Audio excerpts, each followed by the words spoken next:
The information in this episode is current as of the date recorded and is not intended as financial, tax, or legal advice. You should consult your tax, financial, and/or legal advisors before implementing any transactions and/or strategies concerning your finances. And with that, let's get to this week's episode. Hi, I'm Jason Nickerson, President and COO, and this is Financial Focus.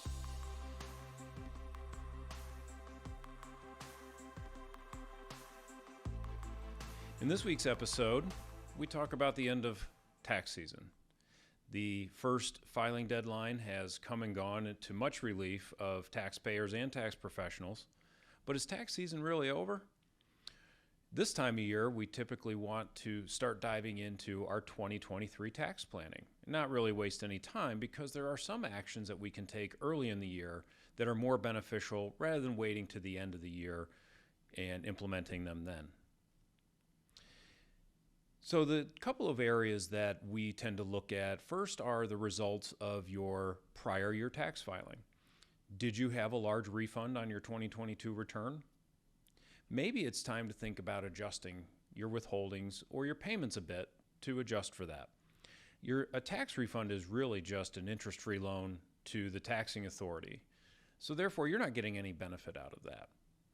Consider making any changes early in the year by changing your withholding or making adjustments to estimated payments if you make those, and putting that money aside, especially now with interest rates higher in savings accounts. They can be more beneficial if you have the money versus giving it to the government.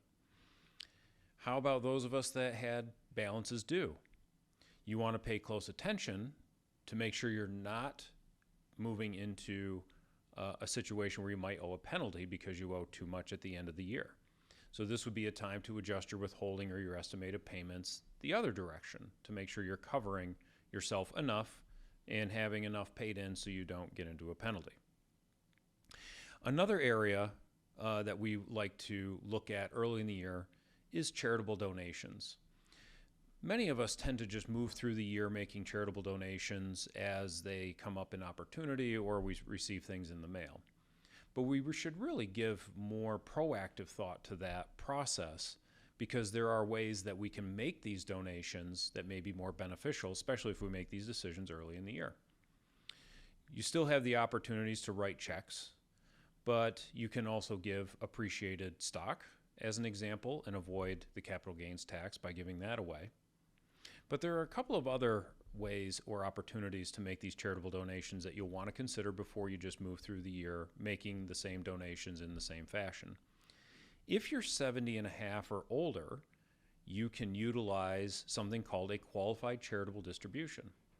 This is giving money directly to a charity from your IRA, and the money leaving the IRA is not taxable, but you also don't get the charitable deduction on your tax return. So you won't be claiming the income, but you won't be claiming the deduction.